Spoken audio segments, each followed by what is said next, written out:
Ayan. Christ in my place. O ang Panginoong Jesucristo sa ating lugar o ating kalagayan. Yan po ang ating paksang pagbubulayan ngayong pong gabi. Magandang gabi po sa inyong lahat at sa lahat po na sumusubaybay at nakakapanood po ng ating pag-aaral ng salita ng Diyos tuwing Friday. Sa halip na tayo po ang namatay o ang naparusahan, inako po ni Kristo ang ganong kalagayan. At yan po ang pusod ng mabuting balita. Yan po ang tinatawag nating the good news o ang mabuting balita. Ito po ang heart ng Ebanghelyo. Sisimulan po natin sa ating likas na kalagayan o ang ating problema o ang problema ng sangkatauhan. Our separation from our Creator. Yan po ang problema. Nahiwalay tayo sa Diyos. Kung maalala po natin si Adan at si Eva, ay malayang nakakausap po ang Diyos. Ngunit batid natin ang nangyari sa aklat ng Genesis, kung saan ay naisulat po at naipaalam sa atin na ang kanilang napakagandang kalagayan ay nagkaroon po ng batik. At ang naging worst po na epekto nito ay ang pagkahiwalay sa presensya ng Diyos. Ano po? Higit pa doon sa kamatayang pisikal na nangyari kay Adan o tinatawag na Adamos na nagre-represent ng sangkatauhan, ay naputol po ang magandang ugnayan ng Diyos at ng tao. So ano po ang core issue na ating pinag-uusapan? Itinuturo po ng Biblia na mayroon po tayong problemang napakalaki. Higit pa sa problemang kinakaharap ng ating bansa dyan ngayon sa Pilipinas. At patuloy po ang pinakapopular na salita na maririnig natin sa social media at sa mainstream media ay ang salitang corruption. At alam natin na kapag pinag-uusapan ang korupsyon ay may pinagmulan po ito. Mas may malalim pong pinag-uugatan ito. Yan po ay ang kasalanan. So yan po ang core issue po ng problema ng sanglibutan. Ang ating pagkahiwalay sa Diyos dahil sa kasalanan. Nangangahulugan po ito na ang lahat ng tao, tayong lahat, ay nag-disobey sa Diyos at sa kanyang kautusan.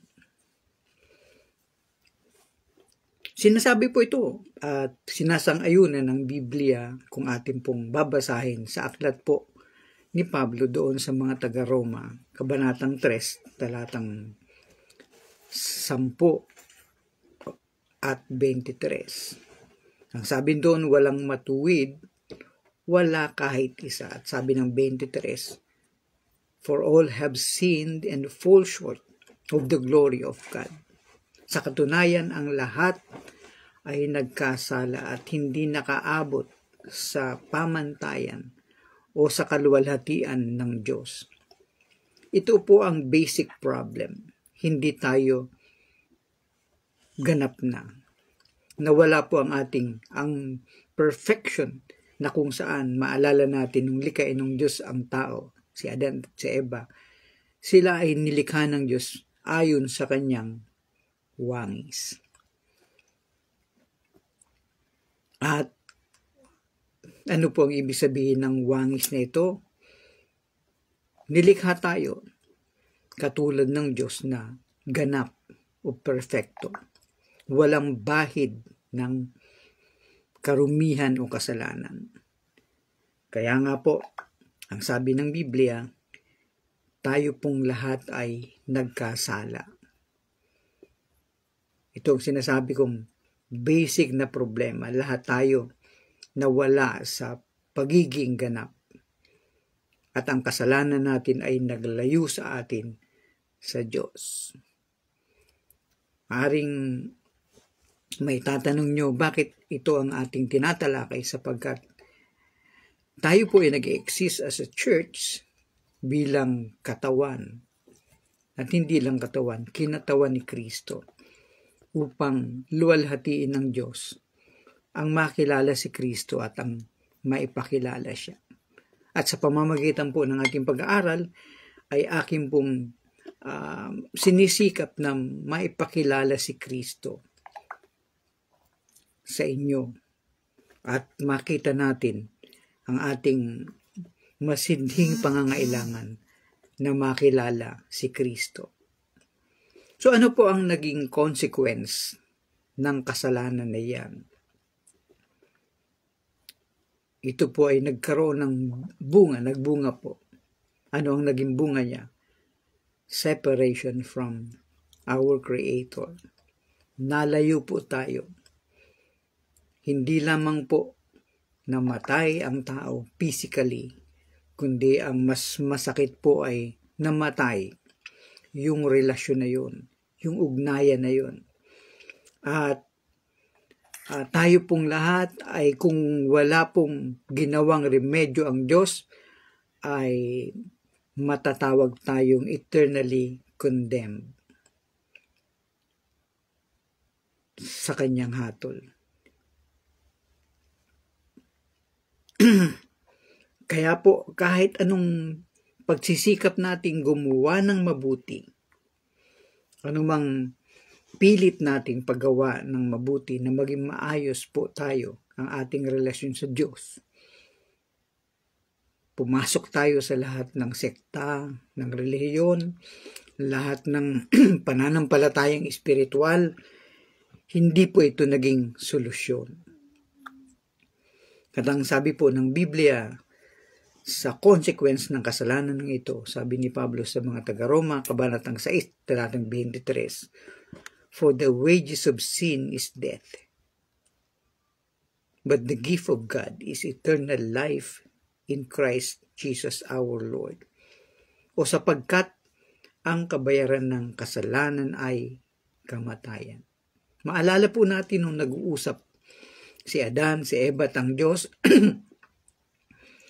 sinabi ng Diyos sa kanila na pamahalaan nyo ang lahat ng naririto sa harden. Kainin nyo ang lahat ng produkto ng harden, liban sa punong ito. Sapagkat sa oras na itong inyong kanin, ang bunga ng puno na ito, kayo ay walang pagsalang mamamatay. Ano po? So nung pumasok po ang temptation, tinatawag nating Satanas.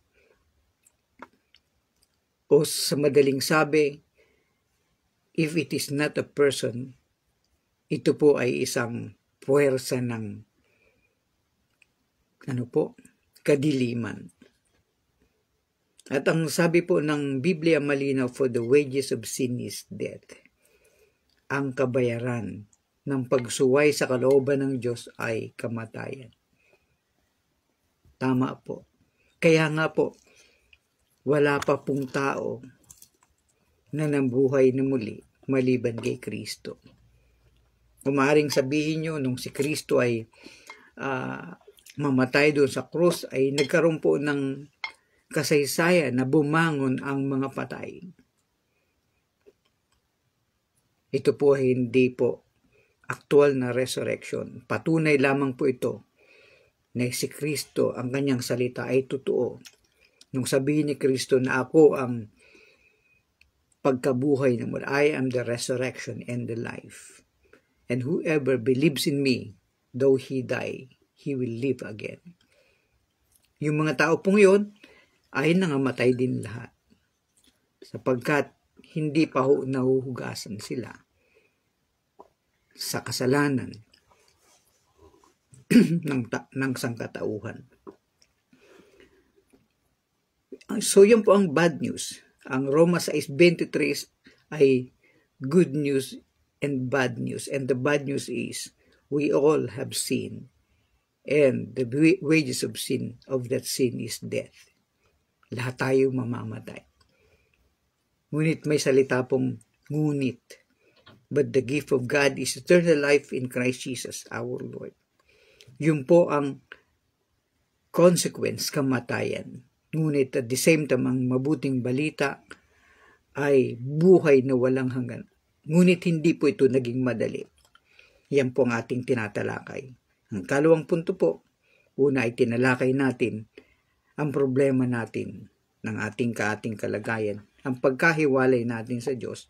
Ang kalawa po, ano ang naging solusyon ng Diyos. At narito po, si Kristo sa ating lugar. Christ in our place. Yan po ang naging solusyon. Si Kristo ang humalili, ang pumalit sa atin. O tinatawag po ng mga teologo na substitutionary atonement. Pagpapalit ni Kristo para sa atin. Paghalili ni Kristo para sa atin. Ito ang pusod ng Ebanghelyo. Jesus Christ, the Son of God, who was perfect, sinless, willingly took our place and paid the penalty for our sin. He lived a perfect life na hindi natin kayang gawin. Then He died on the cross and He was buried. He died because of our sin. At ang sabi po ni Pablo sa mga taga-Korinto 5:21, God made Him. Si Kristo ay ginawa siya. Ang Diyos ay ginawa Him, si Kristo ang tinutukoy, who had no sin. Siya na walang sala to be sin for us. Yun po ang tinatawag nating substitutionary atonement. Siya po ang nagdala so that in Him we might become the righteousness of God. Ginawa ng Diyos si Kristo na walang kasalanan, na maging kasalanan para sa atin, upang sa pamamagitan niya, tayo ay maging katuwiran ng Diyos. And this is what we call the great exchange. Ni-replace niya po tayo. Mahala natin, tinalakay natin nung nakaraan, sa mga nakakaraan, na sumunod si Abraham sa utos ng Diyos. At ang sabi ng Diyos, ialay mo ang iyong kaisa-isang anak. At tinupad po. Kaya tinawag si Abraham na ating ama o ang ama ng pananampalataya. Sumunod siya sa Diyos. Mahirap gawin na isakripisyo ang kaisa-isa niyang anak. Maring sabihin natin, may reserba naman kasi siya. May anak na siyang si Ismael. Ang tinutukoy po na anak dito na nag-iisa ay ang anak na ipinangako ng Diyos kay Abraham sa kanilang katandaan at sa kanilang pagkabao. Ano po ang sabi? Si Isaac po ay na kanyang bugtong na anak ay inialay niya doon sa dambana. Sabi ni Isaac, maalala natin sa kabanatang 22 ng Genesis, Ama, yari na tapos na ang dambana. Sino nasaan ang iaalay? At ang wika po ni Abraham, anak, Jehovah Jireh. Jehovah Jireh. Nangangahulugan na ang Diyos ang magkakaloob. At paglingan ni Abraham, nakita niya mayroong isang ram na nakasabit sa puno. At yun nga, sa halip na si Abraham o si Isaac ang maialay, humalili po ang isang hayop na isang tupa. Na ang sabi po ni Juan, narito ang kordero o ang tupa ng Diyos na nakapag-aalis o mag-aalis ng kasalanan ng sanlibutan. So yan po ang sinasabi ni Pablo doon sa 2 Corintos 5:21. God made him who had no sin to be sin for us, so that in him we might become the righteousness of God. Maaring may tanong natin, bakit kailangan may humalili? Why a substitute? Bakit kailangan pa ng substitute? Ang sagot po, sapagkat ang Diyos ay matuwid, sapagkat ang Diyos po ay banal, sapagkat po ang Diyos ay makatarungan. Hindi niya pwedeng baliwalain lamang ang kasalanan. Justice demands payment. Yan po ang sinisigaw ng ating kababayan ngayon. Popular na sigaw na isisigaw sa 21 ng Setyembre. Nais ng mga tao na panagutin ang mga nagnakaw, lumustay ng kaban ng ating bayan.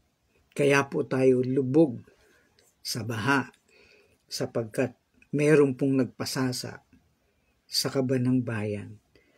So ang hustisya po na hinahanap ng mamamayang Pilipinas ay panagutin sapagkat yan po ang hustisya. Ano po? Sapagkat yan ang sinasabi ng ating saligang batas ng anumang form of corruption, especially kapag ito'y higit sa 50 milyon, ay dapat parusahan ng capital punishment habang buhay na pagkakulong. Sapagkat ito yung may tuturing na heinous crime sa ating bansa. So yan po ang hustisya. Kinakailangan po na may magbayad. At ang magbabayad po yung nagkasala. But in this case, tayo po ang nakorap dahil ng kasalanan. At tayo rin po dapat ang magbabayad nito. Fortunately po, nag-substitute. Ang Diyos at ang kanyang substitute ay ang kanyang mismong kaisa-isang anak. That's the central message of the gospel. For God so loved the world that He gave His only begotten Son, that whosoever believe in Him will not perish. Hindi na po mamamatay. Kaya sinabi ni Kristo, ako ang pagkabuhay ng muli, ang sino mang sumasampalataya sa akin. Bagamat siya'y mamamatay physically, ngunit siya'y muling mabubuhay. At ito po ay sinusugan ng when Christ took the punishment that we deserve. That is the payment. Yung po para masatisfy ang kautusan ay kailangan may magbayad. Kailangan may managot. At ito po ay kinuha ni Kristo ang pananagutan na yan. The prophet Isaiah in 53 verses 5 to 6 prophesy, but He was pierced for our transgressions. He was bruised or crushed for our iniquities. The punishment that brought us peace was on Him, and by His wounds we are healed. We all like sheep have gone astray. Each of us has turned to our own way, Nag-invento tayo ng mga reliyon. And the Lord has laid on him the iniquity of us all. Ipinataw sa kanya ang lahat nating mga pagkakasala. Sa Tagalog, ganito ang sabi, ngunit siya'y nasugatan, binugbog dahil sa ating pagsalangsang. Siya'y nabugbog dahil sa ating mga kasamaan at ating mga pagsalangsang. Siya'y nabugbog dahil sa ating mga kasamaan. Ang parusa na nagdala sa atin ng kapayapaan ay nasa kanya. At sa pamamagitan ng kanyang mga sugat, tayo ay nagsigaling. Tayong lahat tulad ng mga tupa ay nangaligaw. Bawat isa sa atin ay lumihis sa sarili nating daan. At ito pong napaka-importanting line na dito sa sulat ng propeta ni Isaiah o sa hula ni Isaiah. Ipinataw ng Diyos sa kanya ang kasamaan nating lahat. Yung po ang tinatawag ng mga teologo na substitutionary atonement. Ipinataw ng Diyos sa kanya ang kasamaan nating lahat. And that is the good news para sa atin. May nagsakripisyo para sa atin. The Old Testament prophecy shows that God planned His sacrifice mula pa noon na siya naman nating naipaglingkod na ng mga nakararaan. Mula pa lang nung mahulog si Adan at si Eva. In Genesis chapter 3 verse 15 and 21.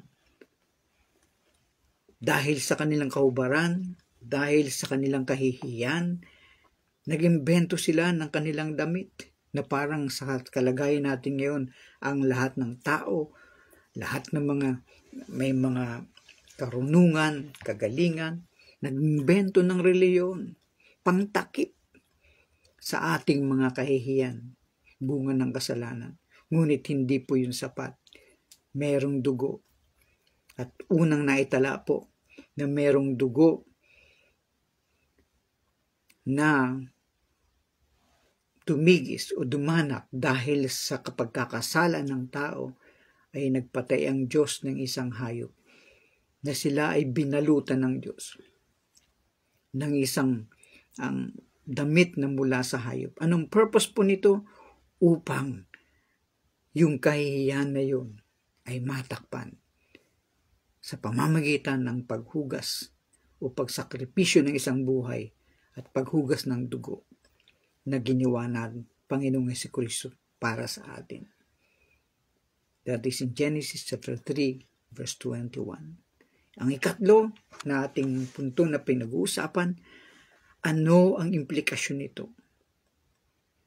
At ano ang implikasyon kung tatanggapin natin si Kristo para sa ating lugar? Christ in our place. What it means to accept Christ in our place. Ang mga implikasyon po na ating babanggitin ay liliwanagan natin kung paano nating tatanggapin si Kristo upang makamtan po natin yung bisa ng kanyang sakripisyo sa krus ng Kalbaryo. Ang bunga po nito, ang implikasyon po ng ginawa ni Kristo nung inako niya, nung ipataw sa kanya ng Diyos ang kanyang ang ating mga kasalanan. Ang nagbunga po ito ng mabuting bagay. Una po, kapatawaran ng kasalanan. Kapatawaran ng mga kasalanan. When we believe that Christ died in our place, God forgives all our sins. The past, the present, and even the future.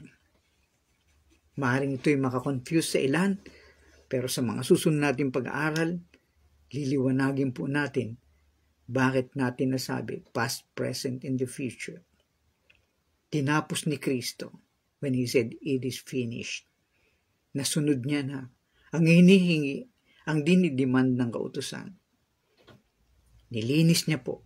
At ang sabi po doon sa aklat ni Lucas sa mga gawa, kabanatang 10, talatang 43, all the prophets testify about Jesus Christ, that everyone who believes in Him receives forgiveness. Kailangan lang sumampalataya ang tao upang siya'y tumanggap ng kapatawaran ng kasalanan through His name, sa pamamagitan ng pangalan. Ang lahat ng mga propeta ay nagpatotoo tungkol sa Kanya na ang bawat isa na sumasampalataya sa Kanya ay tumatanggap ng kapatawaran ng mga kasalanan sa pamamagitan ng Kanyang pangalan. Kaya nga wala pong pangalan na pwedeng makapag-appease, makatimpe, makapagpapayapa sa kalooban ng Diyos. It's the only name which is above every name which was given dito po sa lupa, si Kristo. Ito po ang nagpapapayapa sa galit ng Diyos sa kasalanan. Galit ng Diyos sa kasalanan. He hates sin, yet He loves the sinner. Dahil mahal niya ang makasalanan, ibinigay niya ang kanyang bugtong na anak upang siya'y mabuhay na muli. So may kailangan gawin po tayo. Kilalanin natin na ginawa ni Kristo ito. Hindi mo na kailangan magpapako sa krus o gumawa ka pa ng ano pang sakripisyo. Sabi po ng Roma 5:1, sulat ni Pablo sa mga taga-Roma, therefore, since we have been justified through faith, we have peace with God through our Lord Jesus Christ. Kaya nga, yamang tayo'y inaring ganap sa pamamagitan ng pananampalataya. Paano tayo aariing ganap? Not because you have a very good religion. Hindi po. Mapapawalang sala ka lang. Maaring magkaroon ko po ng kalagayang pagiging ganap at kapayapaan sa Diyos sa pamamagitan lamang ni Kristo. Sa pamamagitan ng pananampalataya kay Kristo, meron tayong kapayapaan sa Diyos sa pamamagitan ng ating Panginoong Jesucristo. Ano pa ang bunga nito? Bagong buhay kay Kristo. Accepting Christ is not just about avoiding death or hell.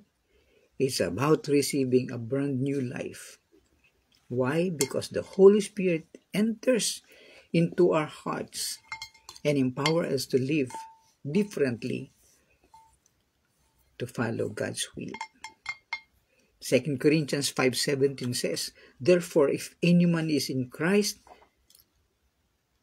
the new creation has come. Ang sino mang nakay Kristo, pumasok na ang bagong pagkalalang. The old has gone, the new is here. Kaya nga kung ang sino man ay nakay Kristo, siya'y bagong nilalang, ang luma ay lumipas na, narito, ang bago ay dumating na. Anong kahulugan po niyan? That is transformation. Kaya nga po sa ating theme ng church is exalting God, transforming lives. Hindi ko kayo kayang baguhin, but it is by sharing to you the gospel that Jesus died for our sins. And if you believe in Christ, magkakaroon ka po ng kapayapaan sa Diyos, magiging bagong nilalang ka, at magkakaroon ng pagbabago. Your life will be transformed. Buhay mula sa buhay na walang pag-asa, ngayon sa buhay na punong-puno ng pag-asa. So ano po ang ating dapat maging response? Kinakailangan nating tanggapin si Kristo. Kilalanin natin ni si Kristo ang lumugar pa sa ating lugar. Yan po ang dapat maging tugon natin. tanggapin natin si Kristo para sa ating, na siya ang gumanap, na dapat tayo po sana ang nasa lugar na yon. Una po, kung hindi mo pa nararanasan ito, kailangan aminin mo na ikaw ay nagkasala din. Realize na hindi ka perfect at kailangan mo ng tagapagligtas. Bakit kailangan mo tagapagligtas? Walang solusyon, walang reliyon na pwedeng makapagbigay ng solusyon sa problema ng tao. Si Kristo. So dapat pagsisihan ang iyong mga kasalanan.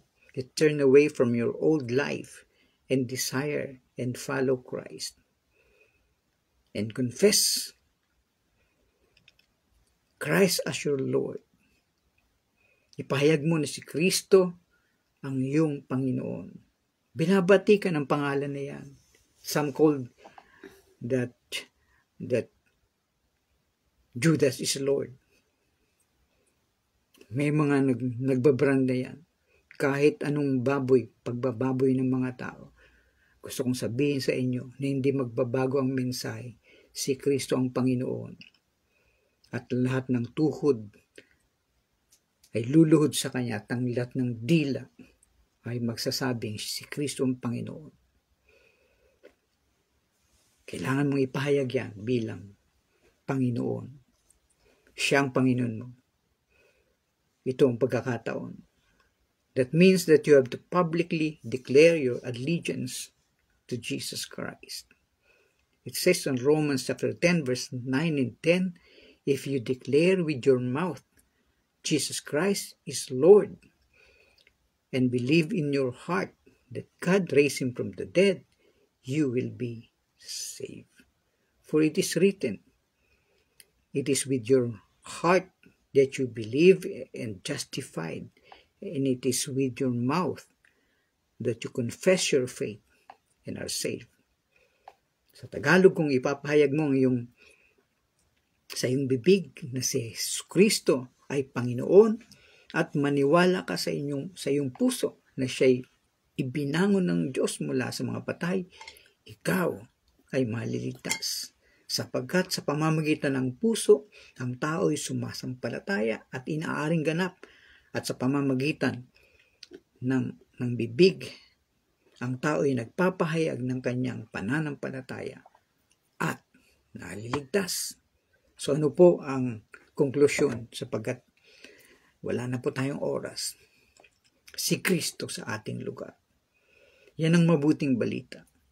Si Kristo ang lumugar, si Kristo ang humalili, o si Kristo ang pumalit sa ating lugar.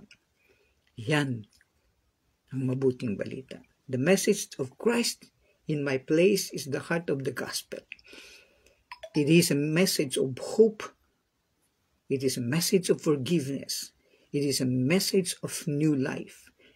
It is a message that is available to everyone, regardless of your background, of your ethnicity, regardless of your past. If you have never accepted Christ as your Lord and Savior, I encourage you, do it today. He's waiting to forgive you, to reconcile you to God, and give you a brand new life filled with purpose and meaning.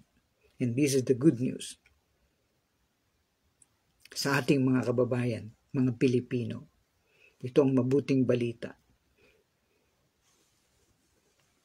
Ang ating pag-aaral ngayong gabi ay umaasa ako na nakapag-provide sa atin ng solidong foundation for understanding the central theme of the gospel, Christ in my place.